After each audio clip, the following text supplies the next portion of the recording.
13 Januari 2022 bersama saya Nur Hafiza Izzati dan rakan penyampai yang lain. Teruskan bersama kami.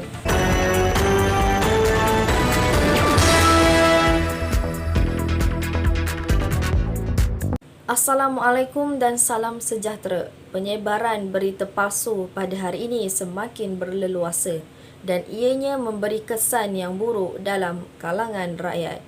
Media sosial menjadi titik tengah dalam penyebaran berita palsu dan ianya dibuktikan dalam laporan Digital 19 bahawa 45% penduduk Malaysia menggunakan media sosial pada setiap hari.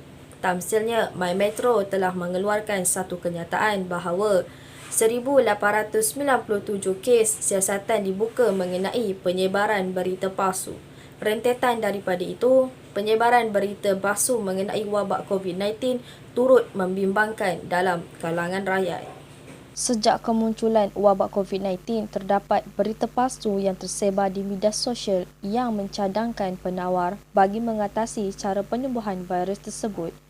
Hal ini adalah kerana segelintir masyarakat mempercayai bahawa dengan menggunakan air masin dan memakan oregano boleh menyembuhkan wabak tersebut.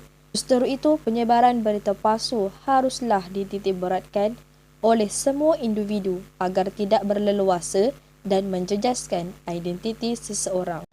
Berita palsu ialah sejenis berita atau propaganda lucah termasuk penyebaran maklumat palsu atau tidak masuk akal secara sengaja melalui media berita tradisional, media penyiaran atau media sosial dan talian.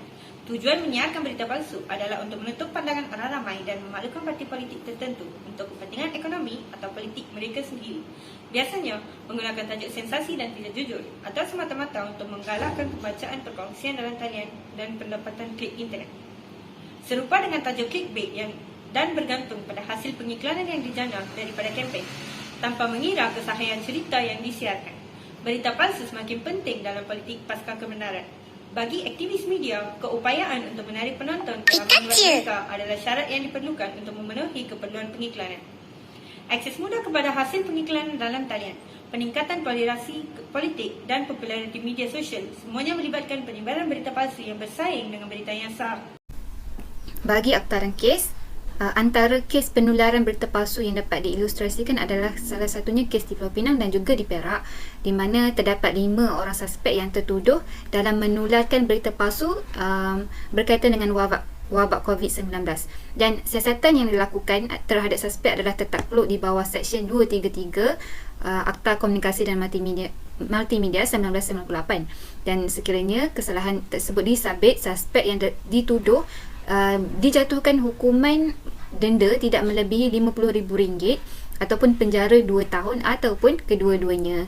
Dan Suruhanjaya Komunikasi dan Multimedia Malaysia ataupun kita panggil MCMC dengan kerjasama Polis Diraja Malaysia PDRM, mereka ni sangat memerangi penularan berita palsu melalui jawatan kuasa jenayah cyber tanpa henti, khususnya berita yang berkaitan dengan wabak COVID-19.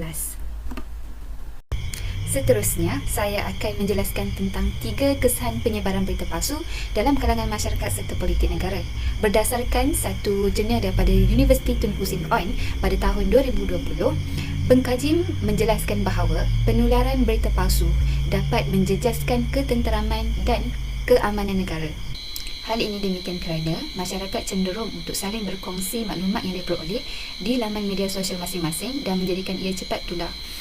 Sebagai contoh, tatkala negara dilanda virus coronavirus pada awal tahun 2019 dengan keadaan politik negara pada ketika itu kurang stabil, berikutan peletakan jawatan Perdana Menteri kita yang ke-7 menjadikan masyarakat mempunyai tanggapan dan persepsi mereka tersendiri, dan ada segelintir masyarakat pada ketika itu bertindak menjadi batu api dan membangkitkan isu-isu sensitif. Kesan yang kedua adalah penularan berita palsu dapat merisikokan keselamatan politik negara. Hal ini kerana melalui penyalahgunaan jaringan internet serta teknologi secara berleluasa menjadikan kuasa politik luar yang sememangnya mempunyai pengaruh yang kuat dapat memporak-perandakan keselamatan negara kita kerana mereka dapat mengetahui situasi dalaman yang berlaku di dalam negara kita. Kesan yang ketiga adalah menimbulkan kekeliruan serta kecelaran maklumat dalam kalangan masyarakat apabila terdapat pelbagai berita ataupun maklumat yang tidak sahih dimuat naik di laman media sosial. Contohnya mengenai kenaikan kes COVID-19 dan ada segelintir masyarakat mereka mempunyai perasaan ingin tahu dan mereka mencari maklumat yang diingini menggunakan sumber rujukan yang tidak rasmi dan tidak sah menyebabkan berlakunya kekeliruan serta kecelaran maklumat. Membentangkan mengenai cadangan dan penyelesaian bagi mengatasi isu penularan maklumat palsu. Beberapa cadangan dan penyelesaian perlu dilakukan bagi mengatasi isu penyebaran maklumat palsu kerana ia semakin menjadi parah dalam masyarakat. Antara langkah-langkah yang perlu diambil ialah kerajaan perlulah memperketatkan dan menambah baik penguatkuasaan serta pelaksanaan undang-undang kerana atau yang sedia ada tidak relevan untuk dipraktikkan pada zaman dunia tanpa batasan ini. Seterusnya, mengadakan kempen kesedaran di mana mengadakan kempen mengenai cara-cara untuk mengenal pasti kesahihan sesuatu maklumat serta kesedaran mengenai penularan maklumat palsu. Akhir sekali, meningkatkan pemantauan serta garis panduan komuniti di media sosial. Dengan melakukan langkah-langkah tersebut, ia dapat meningkatkan kesedaran dalam kalangan masyarakat mengenai keseriusan serta keburukan penyebaran maklumat palsu. Mengekang penyebaran maklumat palsu serta pengguna media sosial akan lebih berhati-hati dalam berkongsi sebarang maklumat serta mengeluarkan sebarang pernyataan atau komen.